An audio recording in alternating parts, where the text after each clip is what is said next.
우리 옆에 계신 분들과 인사하겠습니다. 기도하면 강하고 담대하게 해 주십니다. 인사하겠습니다. 아멘, 아멘. 네, 오늘은 방금 인사처럼 그 땅으로 가라 6번째 말씀으로 강하고 담대하라, 강하고 담대하라 라는 제목의 말씀을 나누도록 하겠습니다. 우리 하나님께서는 하나님이 주신 말씀에 책임을 지시는 분이십니다. 그냥 책임을 지시는 게 아니라 책임을 안 지실 수 없는 분이세요. 왜냐하면 하나님은 완전한 분이기 때문에 하나님의 완전함이라는 그 속성에 따르면 그분은 실수나 허언이나 약속을 못 지킬 능력이 없을 수가 없는 분이세요. 그렇기 때문에 우리 하나님은 하신 말씀에 반드시 책임을 지십니다. 그리고 그 말씀은 오늘 우리에게 성경으로, 우리에게 진리로 이 예배를 통해 하나님의 음성이 전해질 줄을 믿습니다. 우리가 그래서 하나님 말씀을 잘 들어야 합니다. 잘 들어야 돼요. 네. 이 부족한 김 목사, 이 부족한 우리 교회에, 우리 모임을 통해 전해지는 이야기라고 해서 우리가 가벼이 들으면 안 돼요. 하나님의 말씀이 전해질 때는 그 말씀을 잘 듣고 잘 기억하고 순종해야 합니다. 그러면 하나님의 말씀은 하나도 땅에 떨어지지 아니하고 우리의 삶에 열매를 맺게 됨을 믿으시기 바랍니다. 우리가 이번 한 주간 쭉 특별 기도회를 하면서 특별히 승리 주간이기 때문에 예수 십자가와 부활에 대한 우리 늘 듣는 그 귀한 말씀도 중요하지만 우리는 과거에 우리에게 주어진 하나님 나라가 아니라 또한 영원한 후에 미래 죽어서 갈 천국에 대한 하나님 나라가 아니라 바로 지금 이곳에 임한 하나님의 나라를 살아가야 될 성도들로서 우리에게 오늘날 주어질 부활의 승리가 무엇인가 우리가 묵상하다가 여호수아 말씀을 우리가 함께 살펴보고 있습니다. 성도가 구원을 얻는데 내가 한 일은 아무것도 없다 그랬어요. 누가 하셨어요? 하나님이 하셨는데 어떻게 하셨냐? 하나님이 다 하셨습니다. 가나안 땅에 들어가는 것, 가나안 정복하는 것도 우리가 하는 게 아니에요. 누가 할까요? 하나님이 다 하십니다. 가나안 백성을 정복해서 이스라엘 사람들이요 가나안 땅에 들어가서 그 땅을 정복하는 것, 어제 말씀의 결론이었는데요, 그 땅을 정복하는 것은 그 땅을 회복시키는 거라 그랬어요. 그래서 우리가 이집트 땅보다 더 잘 먹고 잘 살기 위해 가나안 땅에 가는 게 아니라 그랬습니다. 이집트 땅보다 조금 더 넓은 땅, 조금 더 쾌적한 곳에 살려고 가는 게 아니라 그랬어요. 하나님 나라를 위해, 하나님의 분명한 선교적 비전과 사명을 위해 그 땅을 간다라고 했습니다. 그렇기 때문에 가나안 땅을 정복해서 그 땅을 회복하는 것도 우리가 이루는 것이 아닙니다. 누가 할까요? 하나님이 이루어 가십니다. 우리 성일교회를 새롭게 하는 것도, 우리 성일교회를 거룩하게 세워가는 것도 우리 하나님이 하심을 믿으시기를 바랍니다. 여러분, 하나님이 이걸 다 하시는 거예요. 그래서 하나님 한 분이면 충분합니다. 우리는 그저 그 귀한 일에 도구가 되고 비전을 받아서 비전을 이루어 순종하는 것이지요. 하나님은 불순종하고 자기로 가득 차 있는 우리 같은 사람들에게 하나님 나라 백성이 되게 하셨어요. 이스라엘 백성이 되게 하시고 비전을 허락하시고 출애굽을 하나님이 하시는데요, 출애굽할 때 그 출애굽 백성이 되게 하셔서 나오게 하십니다. 하나님은 자기가 하나님으로 오해하고 살았던 우리 인생에 개입을 하셔서요, 홍해 앞에서 이러지도 저러지도 못한 우리 인생에 홍해를 건너가게 하시는 그 백성으로 만들어 주셔요. 광야를 지나 가나안 땅에 들어갈 때도 마찬가지입니다.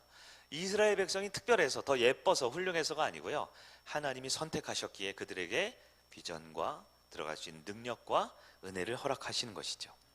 그러면 이게 지난 5일간의 말씀들이었는데요, 그러면 하나님이 다 준비해 놓으시고 하나님이 승리도 하시고 땅도 다 준비해 놓으시고 우리가 할 건 아무것도 없네요. 우리가 할 건 뭡니까? 우리가 할 것은 믿음으로 그 땅을 밟는 것입니다.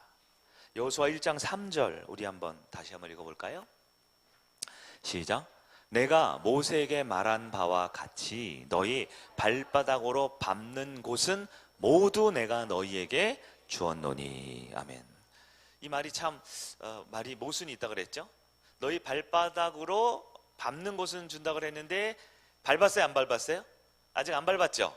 근데 밟으면 우리에게 주었는데요, 왜 우리에게 주었습니까?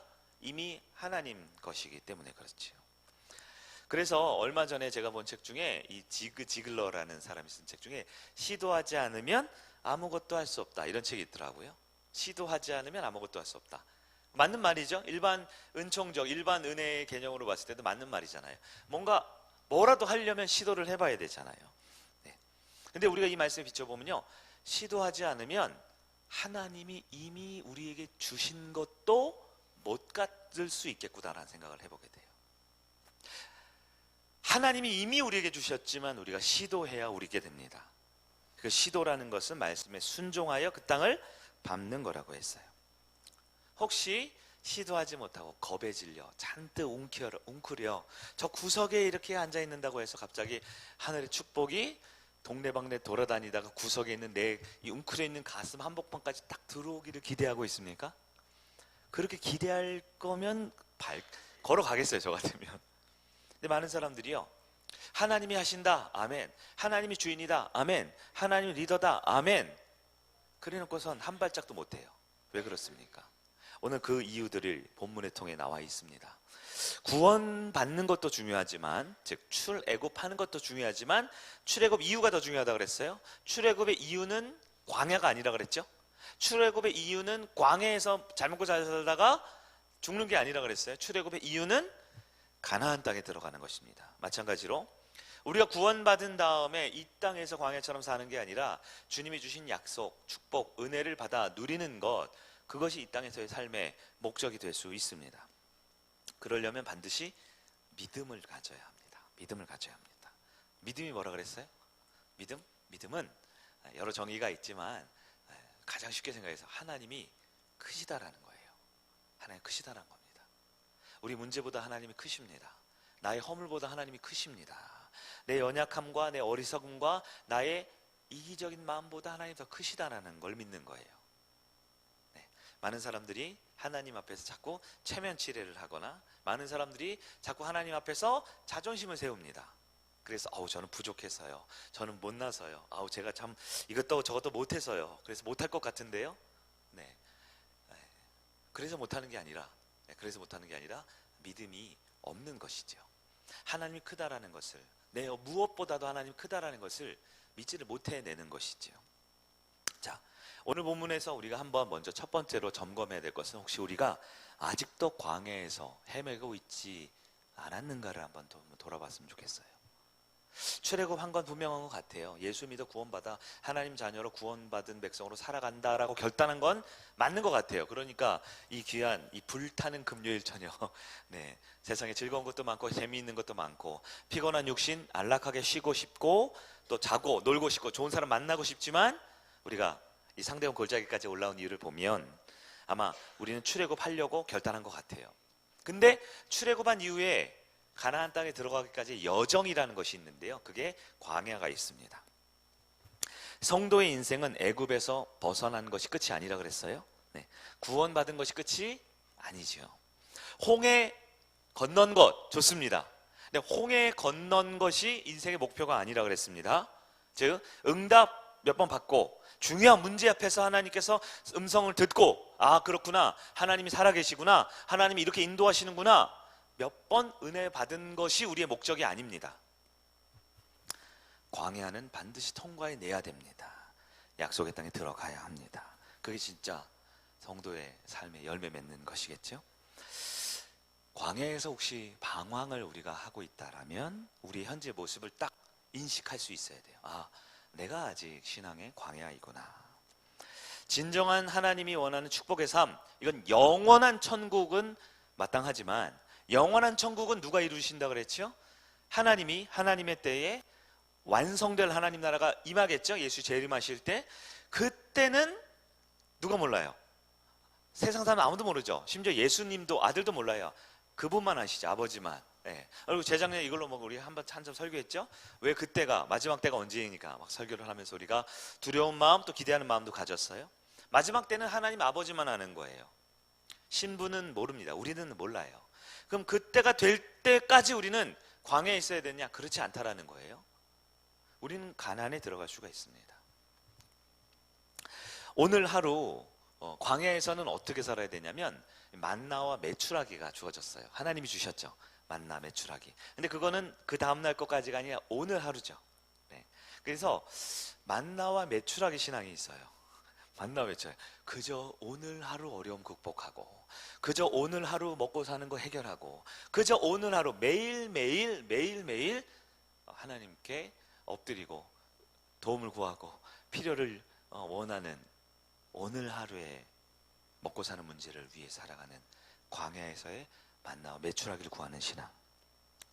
예수님께서 설교하실 때 그 주인의 상에 떨어지는 부스러기를 먹나이다 그랬죠. 그 여인도 구원 받았죠. 근데 여러분, 주인의 상에서 떨어지는 부스러기가 개가 주워 먹어도 그 개도 주인의 개가 될 수 있지만 그냥 주인의 상에서 먹어도 돼요. 우리 주님이 차려놓으신 시편에 23편 뭐라고 했어요? 원수의 목전에서 잔치상을 차려놓으시는 게 우리 하나님의 은혜거든요. 내 앞에 아무리 원수 대적이 있어도 우리가 그걸 이기는 것뿐만 아니라 거기서 잔치를 벌릴 수 있도록 풍요로우신 분이 우리 주님이시잖아요. 오병이어 기적을 통해서 이스라엘 사람들 생각에 완전수가 12라 그랬죠. 12, 12 광주리를 남겼죠. 광주리는 바구니가 아니고요, 한 번 잔치할 때, 우리 동네 무슨 결혼식이나 아니면 뭐 이렇게 장례식 있을 때마다 이렇게 마을 사람들이 모여서 밥 먹잖아요. 그것을 한 단위를 광주리라고 표현한 거예요. 12 광주리가 남겼어요. 뭐예요? 그들에게 완전한 하나님이라는 거예요. 완전히 배불리 먹고도 완전히 남기는 하나님이죠. 이방인 지역에 가서는요, 칠병이어 사건 아시죠? 오병이어 다 다음 장에 나오잖아요. 이방인 지역, 이스라엘 사람들이 아니고 헬라 사람들은 완전수가 뭐예요? 7이죠. 7. 그래서 일주일이 다니죠. 7. 그들에게는 7 광주리를 남기셨죠. 하나님은 그때와 장소와 민족과 그 공간에 맞게 가장 완벽한 하나님이라는 걸 항상 우리가 말씀하고 있어요. 하늘에서 주어질 만나 메추라기만 바라보는 인생이 아니라, 주인의 상에서 떨어진 것을 주워 먹는 강아지 같은 인생이 아니라, 우리에게 그 광야를 지나 그 땅에 들어가서 하나님이 약속한 축복을 누릴 수 있는 충분한 약속과 은혜가 우리에게 주어졌다라는 겁니다. 근데 그렇게 못하는, 광야에서 맴도는 인생들이 있어요. 광야에서 헤매는 공동체가 있어요. 너무 안타깝게, 조금 예배 전에도 우리 당회 하면서 또 기도하고 준비했지만 모세도 못 들어갔습니다. 네, 그게 처음 참 제 마음을 저릿저릿하게 만드는 거예요. 물론 이제 나중에 설교 들으시면 이제 모세가 들어갔어요. 사실 모세는 들어갔어요. 네, 인간의 방법이 아닌 방법으로 들어갔지만 어쨌든 모세도 그 땅에서 들어가게 못했다는 거예요. 모세가 출애굽 시켜서 가나안 땅에 들어가게 하는 게 비전이고 사명이었는데 모세는 그 땅에 못 들어가게 했어요. 그리고 들어가기 직전에 육신으로는 이 땅에서 생명을 다했죠. 천국을 우리가 죽어서 가는 곳이라고만 여기지 않는다면, 우리가 하나님 나라에 대해서 배우셨잖아요.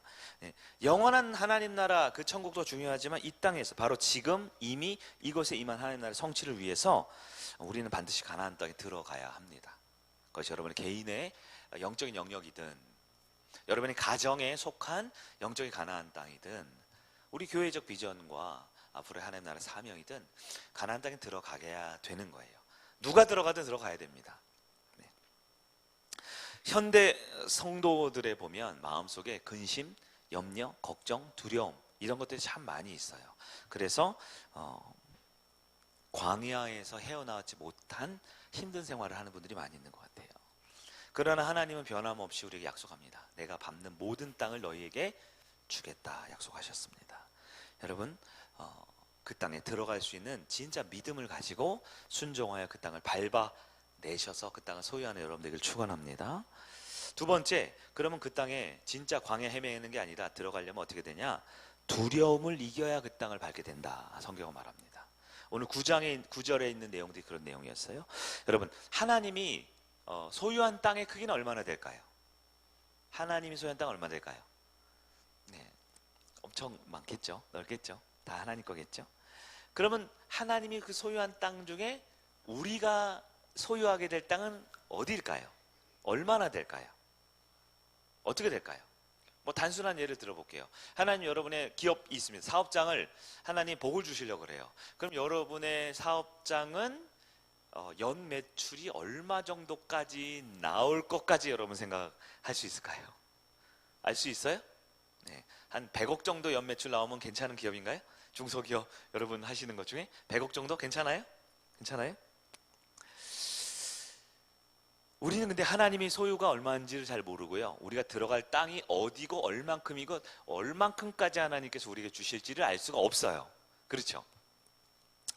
근데 하나님은 가나안 땅을 이미 쟁취해 놓으셨다 그랬습니다. 가나안 땅을. 그리고 이미 내 땅이니까 니네가 밟기만 하면 그게 다 너네 밟는 만큼 너네 땅이야 하셨어요. 실제로 가나안 땅 들어간 입구 들어갈 때 첫 번째 나타난 부족 국가가 어디였냐면 바로 여리고라는 곳이죠. 그래서 이제 우리가 3장부터 6장까지 쭉 보면 이제 여리고성 얘기가 나오거든요. 여리고는 당대 철옹성이었습니다. 외부 부족 국가가 쳐들어올 수 없는 아주 견고한 성이에요.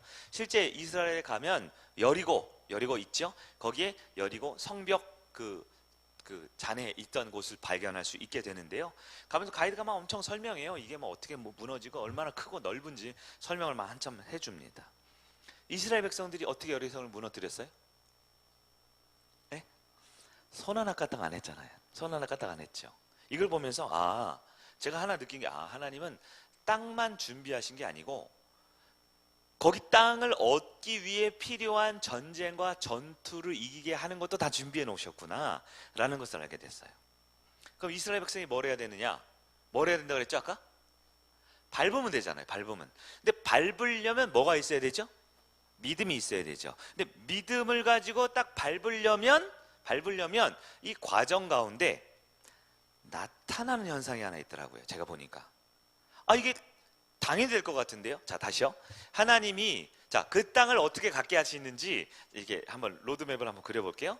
하나님 우리가 들어갈 땅이 있어요. 가나안 땅 어떻게 갖게 하시냐?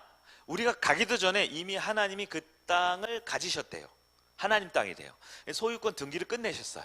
그래서 이제 우리한테 뭐라 그러냐면 야 이제 너네가 앞으로 들어가게 될 땅을 그냥 이렇게 밟으면 돼. 밟으면 다 너네 땅이야. 밟는 만큼 얘기를 해주신 거죠. 그럼 우리가 그 땅을 밟으면 되잖아요. 밟는데 밟으려니까 뭐가 있냐? 여리고성 같은 철옹성이 있어요. 장애물이 있죠. 이스라엘 백성의 힘으로만으로 할 수 없는 거예요. 약간 서론을 계속 한 거예요. 우리가 못해요. 다 하나님이 하시는 거죠. 그러니까 땅 주인도 하나님, 땅을 밟게 하는 것도 하나님, 밟을 때 방해되는 걸 이기게 하는 것도 하나님. 누가 하시냐? 다 하나님이 하신다라는 거예요. 그럼 이스라엘 백성들에게 필요한 건 믿음을 가지고 순종, 즉 밟으면 되죠. 믿음을 가지고 밟으면 되죠. 여러분 어떻게 하시겠어요? 믿음 가지시겠어요? 가지시겠어요? 밟으시겠어요? 밟으시겠어요? 그래도 대답을 안 하신 분인데 어떻게 미디어팀 믿음 가지고 밟으시겠어요? 네. 근데 믿음을 가지고 밟으라고 하니까 다 아멘 했는데 제가 이렇게 딱 보니까 그 사이에 보이지 않는 영역이 하나 있더라고요. 제 눈에 보이는 물질 세계 있죠? 밟는 거, 들어가는 거 좋아요. 그리고 내 믿음, 이건 내 안에 있잖아요. 근데 내 안에 있는 믿음을 가지고 그 땅에다 밟는 거 사이에 아무도 잘 안 알려주는 보이지 않는 엄청 큰 산이 하나 있더라고요. 그게 바로 두려움이라는 산이 있더라고요. 두려움이 보이세요? 두려움은 눈에 보이지가 않죠. 잡히세요?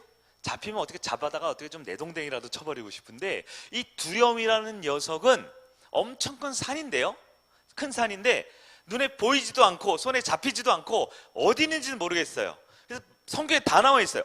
저기 우리 땅, 이미 하나님이 땅. 우리 보고 들어가서 믿음을 밟으면 내 땅 되는데 그렇구나 하고 딱 가려고 그랬더니까 보이지 않고 잡히지 않는 두려움이 갑자기 짠 나타난다라는 거예요.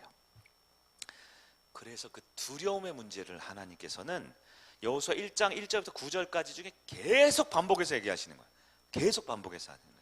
오늘 보면 9절을 한 번 더 봅니다. 9절 시작. 내가 내게 명령한 것이 아니냐. 자, 여기까지요. 지금 무슨 얘기예요? 야, 얘 말했잖아. 내가 이미 얘기한 거 왜 안 하냐 라고 얘기하는 뉘앙스에 지금 이미 너한테 명령한 거예요. 왜? 아까 명령했죠. 어디 있어요? 5절에도 있죠. 평생 너희들의 대적할 자가 없다 돼 있죠. 6절에도 있죠. 강하고 담대하라 있죠. 7절에도 오직 강하고 극히 담대하라 돼 있죠. 계속 반복했는데 성경에는 안 나와 있어요. 이거는 생략돼 있어요. 이스라엘 백성들이 하나님이 명령하셨고 권면하셨고 용기를 주셨는데 두려움 문제가 해결됐어요? 안 됐어요? 안 되니까 또 얘기하시는 거예요. 내가 내게 이미 명령하지 않았냐. 계속 읽어볼게요. 두 번째 줄부터 시작. 강하고 담대하라. 두려워하지 말며 놀라지 말라. 내가 어디로 가든지 내 하나님 여호와가 너와 함께하느니라 하시니라. 우리 하나님의 마음이 어땠을까요? 좀 짜증이 났을까요? 야, 이렇게 얘기했는데도 안 믿냐? 야, 그냥 가면 돼. 다 해놨어. 내가 소유권 인전 등기 다 해놨어. 그냥 믿고 밟으면 돼. 라고 하는데 사람들은 모르지만 하나님 뻔히 보고 계셔요. 그들의 마음속에 높은 산을 뭐가 있다고요? 두려움이 있는 거예요. 그러니까 야, 이미 말했지만 야, 딱 한 번만 더 말한다. 강하라, 담대하라, 두려워하지 말라. 그리고 이거를 표현을 바꿔서 계속 강조하는 거예요. 놀라지 말라. 내가 어디로 가든지 하나님 여호와가 너와 함께 하겠다 약속을 해주시는 거예요. 여러분, 여호수아가 이 말씀을 딱 받고 가나안 땅에 이스라엘 백성 데리고 들어가야 되는데요. 여호수아의 마음에 두려움이 있었다 없었다? 있었으니까 성경에 있죠. 여호수아가 전혀 두려움이 없고 담대했는데 하나님 뭐하러 여호수아야 너 이렇게 하라고 말씀하셨겠어요. 서론에 뭐라 그랬어요? 하나님은 하신 말씀에 반드시 책임을 지고 하신 말씀을 반드시 이루시는 주님이십니다. 여호수아에게 강하고 담대하라고 말씀하셨던 건 여호수아가 강하지 못했고 담대하지 못했고 무엇이 있었다? 두려움이 있었다라는 거예요. 근데 여러분, 여호수아가 두려움을 넘어서야 이스라엘 백성도 두려움을 넘어서지요. 리더가 두려움의 문제를 극복해야 이스라엘 백성도 두려움 문제를 극복하지요. 하나님은 여호수아의 두려운 감정을 잘 알고 계실까요? 모르실까요? 그러니까 지금 얘기하는 거예요. 야, 너 겁쟁이냐? 그것도 못하냐 임마? 이렇게 얘기하지 않으셔요. 우리 마음을 잘 아시기 때문에 또 격려하고 또 반복해서 우리가 가르쳐 주시는 거예요. 우리에게 권면하십니다. 괜찮아, 안 두려워도 돼. 내가 있잖아. 내가 너와 함께 한다 그랬잖아. 두려울 것도 없고 놀랄 것도 없어. 너의 힘을 믿으면 어차피 안 되거든. 두려울 수밖에 없고 놀랄 수밖에 없지만 안 그래도 돼 라고 말씀해 주고 있는 거예요. 여러분, 하나님이 다 준비해 놓으신 가나안 정복입니다. 출발하기 전부터 땅을 준비해 놓으시고 들어가게 하셨어요. 믿음도 계속 말씀을 통해 알려주셨어요. 밟으면 된다 하셨어요. 그리고 스포일러를 미리 말씀드리면 좀 영화가 재미없어지겠지만 여호수아는 들어갔습니다. 밟았습니다. 그리고 다 얻었어요. 이 영화의 결론이에요. 스포일러예요. 그런데 하나님께서 이 여호수아가 들어갈 때 그 마음속에 있는 두려움의 문제를 끄집어내서 한 번 더 정리를 해주시는 거예요. 두려워하지 마, 놀라지 마. 난 너의 하나님이고 내가 어디로 가든 너와 함께 하는 너의 아버지란다 말씀해주고 있는 겁니다. 여호수아의 몫이 분명히 있습니다. 여호수아의 몫은 전략 전술 계획이 아니에요. 그 땅을 정복하는 싸움하는 게 아닙니다. 여호수아의 전략은 믿음 가지고 밟으면 되는 거예요. 믿고 밟으면 되는, 믿고 가면 되는 거예요. 근데 믿고 가는 것 사이에 보이지 않는 여호수아의 몫이 있는데 바로 두려움을 극복해내는 것입니다. 마음속에 두려움과 불안함과 염려 극복해내는 것이에요. 제가 보면요, 아무리 비전이 있어도 두려워하면 안 되더라고요. 아무리 좋은 기회가 많이 있어도요, 두려워하고 불안해하면 그 문제 해결을 못하면 못 가더라고요. 두려움을 이기고 담대히 그 땅을 들어가게 할 때 하나님을 바라보면 두려움이 믿음으로 바뀌어진다라는 거 여러분 기억하셔야 합니다. 마지막 세 번째, 그럼 두려움을 어떻게 이길까요? 두려움을 이기는 게 바로 믿음입니다. 두려움을 이기는 게 믿음입니다. 여러분, 두려움과 믿음은 공존할 수가 없습니다. 두려움의 반대가 믿음이고, 그렇기 때문에 두려워하는 사람은 믿음이 약화되고 쪼그라들어 있어요. 반면 믿음을 강하게 붙든 사람은 겁이 없어져요. 두려움을 극복합니다. 왜냐하면 믿음이라는 요소 자체가 내 안에 있는 것이 아니죠. 하나님의 은혜, 즉 복음에 대한 인격적 반응이지요. 믿음은 누구를 바라보는 거예요? 하나님을 바라보는 거죠. 믿음은 문제를 바라보는 게 아닙니다. 믿음은 사람을 바라보고 환경을 바라보고 내 처지를 바라보는 게 아니죠. 믿음은 하나님을 바라보는 것이죠. 그렇기 때문에 하나님만 바라보면 이 사람이 약간 겁이 없어져요. 두려움의 문제, 상황, 환경, 여건 이런 것에 대해 당연히 우리는 해결할 능력이 여전히 없지만 하나님을 바라보기 때문에 이게 좋게 말하면 믿음이고 세상의 눈으로 보면 객기인 거예요. 예?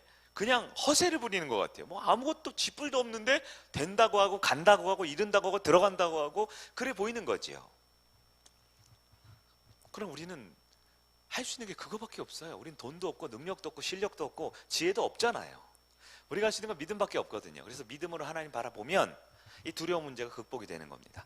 두려움과 믿음은 반비례입니다. 두려움의 친구는 염려와 불안입니다. 네. 그리고 이 믿음과 친구는 기도인 거예요. 빌립보서 우리 제일 많이 하는 거 있죠? 아무것도 염려하지 말고 다만 모든 일에 기도와 간구로. 자, 염려의 반대가 뭐예요? 기도하는 겁니다. 많은 사람들은 기도하면서 염려하는 인간들이 있어요. 그건 기도하는 거예요, 염려하는 거예요? 잘 아셔야 돼요. 염려하는 겁니다. 이 자리에 앉아서 30분 동안 주여 하고 이 자리에 버티고 있다고 해서 기도하는 게 아닌 분들도 있을 수 있어요. 염려하지 말고 다만 모든 일에 기도와 간구로 너희 구할 것을 감사함으로 하나님께 아뢰라. 이게 뭐냐면 이게 바로 믿음이에요. 믿음이에요. 그럼 왜 염려할까요? 아무것도 염려하지 말라 그랬는데 염려하지 말라 그랬죠. 왜요? 두려움 때문에 염려하고 있는 거죠. 염려와 기도가 반대되고요. 두려움과 믿음은 반대되는 거예요. 염려와 불안과 두려움은 친구 먹어서 우리 성도들을 늘 공격하는 거고요. 기도하는 사람은 믿음이 생기고 믿음 있는 사람은 기도하게 되는 거예요. 이 두 가지가 반비례합니다. 자, 두려움을 이기는 것이 뭐라 그랬어요? 믿음이라 그랬습니다. 우리 상담 심리학적 용어인데요. 여러분 핵심 감정이라는 게 있대요. 처음 들어보셨죠? 핵심 감정. 이게 뭐냐면 한 사람의 평생에 행동과 사고와 정서를 지배하는 중심 감정이라는 게 있대요. 그냥 그런 게 있대요. 네.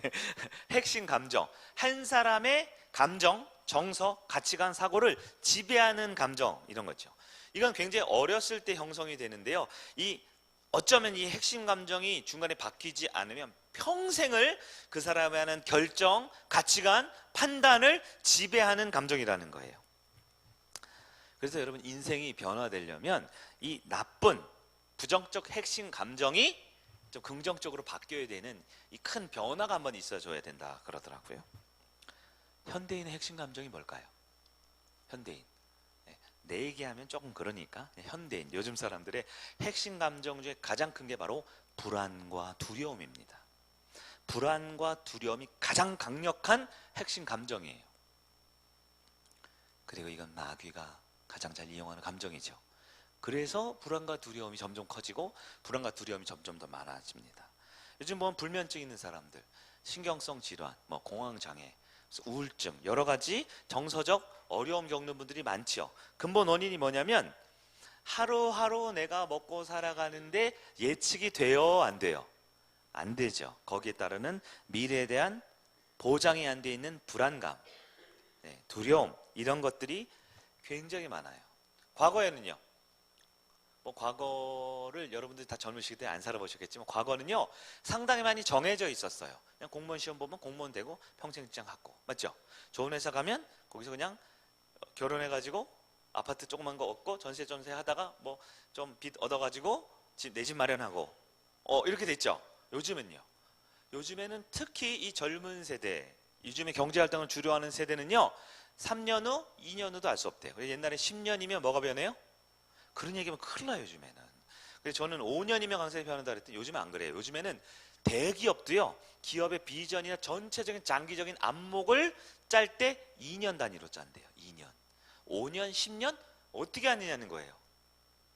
우리 그 목자들 여러분 했죠. 좋은 기업이 위대한 기업, 그 책도 많이 읽었죠, 우리가. 볼 때 옛날처럼 그렇게 10년, 20년 중장기 계획 세우는 건 그냥 꿈인 거고, 실제로 대기업도 요즘에는요 연간 그 계획이나 앞으로 장기 계획을 세운다 그럴 때 2년 단위로 짠대요. 2년 단위. 어떻게 될지 모르는 거죠. 요즘 젊은 세대들은 그래서 굉장히 불안하고 두렵고, 또 정보는 얼마나 많습니까? 맞죠? 정보는 굉장히 많죠. 인터넷이나 스마트폰이나 엄청나게 접근성이 좋아지기 때문에 뭘 아는 건 굉장히 많아요. 근데 아는 건 많은데 여러분, 안다고 생각하는 것과 진짜 아는 게 다르다 그랬죠? 아는 건 많은데 할 줄 아는 것에 대해서는 한계가 생기니까 너무 불안해요. 너무 초조해요. 여러분, 출애굽한 이스라엘 백성들 보십시오. 걸핏하면 뭔 얘기했어요? 걸핏하면 이집트로 돌아가자 그랬죠. 돌아가자. 왜 돌아가자 그랬을까요? 불안해서 그런 거예요. 두려워서 그런 거예요. 차라리 이집트로 돌아가면 다시 뭐가 되는 거예요? 종이 되는 거죠. 근데 참 그런 게요, 차라리 종이 되는 게 낫다 싶은 거예요. 뭐보다? 불안한 미래보다. 오늘도 만나를 기다려야 되고, 매출하기 기다려야 되고, 구름기둥 불기둥 이동하는 거 기다려야 되고, 만날 때면 아말렉 족속 쳐들어오고 가나안 땅 앞에 보니까 우리는 메뚜기 같고 아무것도 못할 것 같은 그 막연한 불안감이 너무 힘드니까 계속 얘기하죠. 다 죽을 때까지 계속 돌아가자 계속 얘기하는 거예요. 민수기 보면. 여러분, 많은 사람들이 이 두려움의 문제 때문에 힘겨워하는데요, 요즘에는 제가 보니 두려움이 자기가 있는지도 모르는 사람도 많아요. 왜냐하면 두려움이 심해지면 어떻게 되면 사람이 마비가 돼요. 생각이 마비가 돼요. 그냥 멍해집니다. 그리고 아무것도 할 줄 몰라요. 그리고 두려움에 대한 가장 일반적인 반응 중에 하나가 낙심이죠. 두려우니까 확 가라앉아가지고 낙심이 돼요. 심지어 이 두려움의 문제 때문에 자살, 인생을 포기하는 것도 굉장히 많죠. 자살을 왜 합니까? 두려워서 하는 거예요. 두려워서. 미래를 알면 그냥 이렇게 살다가 이렇게 죽겠지가 아니라 아무것도 모르는 깜깜한 심연과 미로와 같은 인생 가운데 두려워서 생을 마감하려는 거죠. 여러분, 사람들이 돈을 벌려고 극성이죠. 원래 돈은 좋은 겁니다. 하나님이 주신 것 중에 가장 유용한 것 중에 하나예요. 왜냐하면 박치기가 되거든요. 현찰 박치기라 그러죠. 돈을 주면 밥을 먹을 수 있어요. 돈을 주면 예쁜 옷을 살 수 있어요. 그렇죠? 돈을 주면 노트북을 살 수 있어요. 그래서 돈은 유용합니다. 맞아요? 쌀을 주면 노트북을 잘 안 줘요. 요즘에는. 뭔 말인지 알죠? 돈은 유용하죠? 좋은 겁니다. 혹시 나쁜 거라고 생각하는 분들이 있으면 안 돼요? 근데 다 좋은 거라고 생각하고 있는 거 알고 있어요. 돈은 좋은 겁니다. 근데요, 돈을 과거 그 어느 때보다 요즘 사람들은 많이 벌고 돈을 잘 벌고 싶어 해요. 극성이에요. 옛날엔 돈도 중요했지만 소명이라는 게 있었어요. 예, 뭐 너무 옛날 얘기인가요? 장인 정신 이런 게 있었어요. 돈 한 푼 더 버는 것보다 명예를 지키고 우리 가정을 지키고 내 꿈을 지키고 우리가 살아가야 될 삶의 터전을 지키고 이런 것들이 중요한 시대가 있었죠. 예, 옛날에 책에 보면 나오는 얘기들이에요. 근데 요즘은요, 돈이 제일 중요하대요. 왜 돈이 제일 중요합니까? 불안해서 그런 거죠. 근본적으로 하나님이 없는 인생은 근본적인 불안이 있습니다. 하나님이 없기 때문에 불안해요. 이 불안을 가장 효과적이고 빠르고 잘 메꿔줄 수 있는 게 뭐라고 생각하는 거예요? 돈이라고 생각하는 거죠. 아닌 척하지 마세요. 다 알고 있으니까. 가장 빠른 게 돈이라고 생각하는 거예요. 실제로 가장 빠르게 우리의 삶에 필요한 부분을 채워주는 게 물질이 맞습니다. 근데 그건요, 여러분, 하나님 없는 사람들 얘기예요. 하나님 모르는 사람들 얘기죠. 우리에게도 돈은 유용하고 필요합니다. 그러나 우리는 언제나 하나님이 먼저죠. 왜?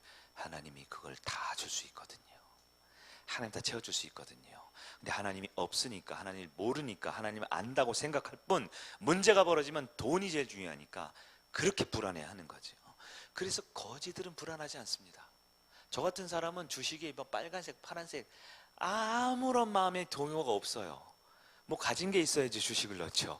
코인이 올랐다, 뭐 부동산 경기가 어쩌다, 아무런 마음의 동요가 없습니다. 가진 게 있어야지 그런 걸로 불안해하죠. 좀 가진 분들 있죠? 제가 알고 있어요. 뭐 이번에 좀 올라가지고 이번에 투자한 게 좀 어떻게 됐고, 뭐 10만 전자가 8만 전자가 뭐 다 알고 있어요, 여러분. 지금 막 갑자기 슬픔에 눈물을 흘리는 분들 알고 있어요. 가진 게 있으니까 불안한 거죠. 저 같은 사람은 불안할 게 없어요. 앞으로도 영원토록 불안하지 않을 거예요. 제게 주어진 소유물이 저의 행복을 좌지우지하지 않는 걸 저는 알기 때문이죠. 사람들은 권력과 인기를 얻고 싶어 합니다. 왜냐하면 권력과 인기를 얻지 못했을 때 연약해지고 지배당하고 끌려다니고 누군가에 의해서 통제당하게 되는 것을 불안해하거든요. 두려워하거든요. 그래서 회사 들어가면 높은 자리에 올라가고 싶고요. 학교 반 친구들 중에서 내가 공부도 잘하고 예쁘고 잘나고 리더십도 있고 싶은 거예요. 근본적인 원인이 뭐냐면 그 깊숙한 곳에 다 불안과 두려움이라는 게 있죠. 이스라엘의 첫 번째 왕이 누구였습니까? 사울 왕이죠. 사울 왕이 가진 게 뭐예요? 다 가졌어요. 왕이잖아요. 맞죠? 존경받았나요? 받았어요. 추대돼서 왕 된 거예요. 사울 왕은 다 가졌어요. 근데 갖지 말아야 될 한 가지를 더 가졌네요. 뭐예요? 두려움입니다. 그 두려운 마음 때문에 다윗을 시기하는 거죠. 자기가 왕인데 뭐가 두려워요? 자기 죽고 나서 왕하면 되잖아요. 자기의 사랑하는 딸까지 줬어요. 사위죠. 그러면 나중에 왕 되든 말든 자기 할 거 하고 하면 되는데, 얼마나 그 두려움이 컸는지요. 멀쩡하게 살아있는 사람을 시기하고 질투하고 쫓아다니면서 미워했습니다. 근데 여러분 성경 잘 아시죠? 중간에 다윗이 사울을 몇 번 살려줬어요? 몇 번? 어떻게 하셨어요? 2번 살려줬죠? 살려줄 때 뭐라 그래요? 내 아들아, 네가 진짜 이스라엘 왕이다 막 그러면서 회개하고 막 착한 척 하잖아요. 근데 여전히 두려움의 문제는 해결되지 않습니다. 여러분, 두려움을 넘어서야 진짜 가나안 땅에 들어가는 거예요. 돈이 있다고 들어가는 게 아니고요. 명예와 권력과 인기와 이 지식과 경험이 있다고 들어가는 게 아닌 것 같아요. 아마 두려움의 문제를 여전히 가지고 있으면 나는 가나안 땅에 들어온 줄 알지만 거긴 가나안 땅이 아닐 거예요. 왜? 하나님 말씀하죠. 하나님이 주는 건 두려움이 아니라 그랬어요. 하나님은 두려움을 주시는 분이 아니라고 말하고 있습니다. 이스라엘 초대왕 사울은 결국 비참하고 실패한 왕으로 남았어요. 그냥 가만히나 있지. 가만히나 있으면 이스라엘의 많은 왕들 중에 하나로 스쳐 지나갈 법도 한데, 많은 사람들이 사울왕 하면 욕하잖아요. 비난하잖아요. 왜요? 왜 그랬을까요? 그 사람 입장에 되면 좀 이해가 가지 않아요? 그냥 두려웠을 뿐인데, 그냥 불안했을 뿐인데. 근데요, 성경은 말합니다. 믿음이 없는 것이 두려움이라고요.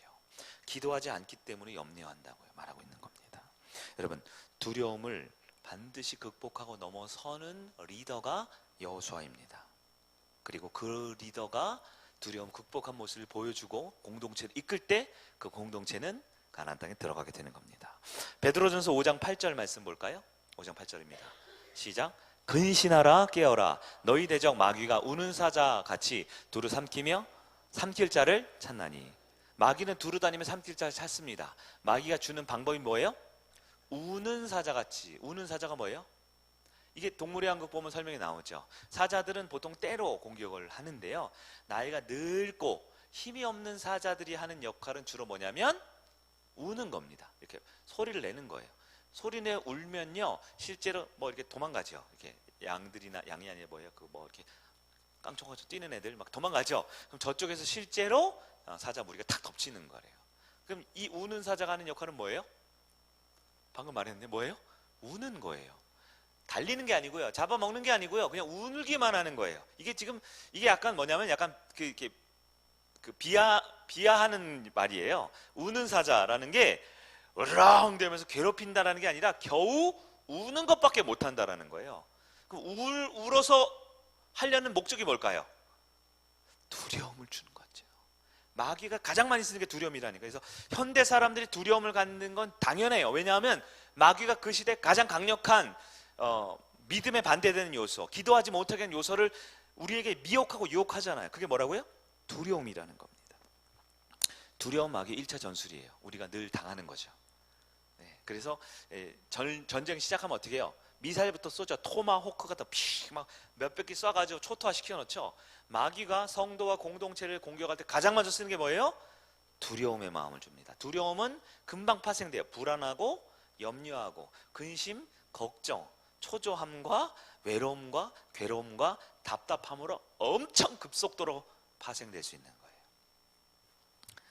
그러나 여러분 말했지만 두려움과 믿음은 공존할 수 없습니다. 믿음을 선택하든가 두려움을 선택하든가예요. 그리고 여러분 아마 저는 아무것도 안 선택할래요. 그거 자체가 이미 두려움을 선택하고 있는 겁니다.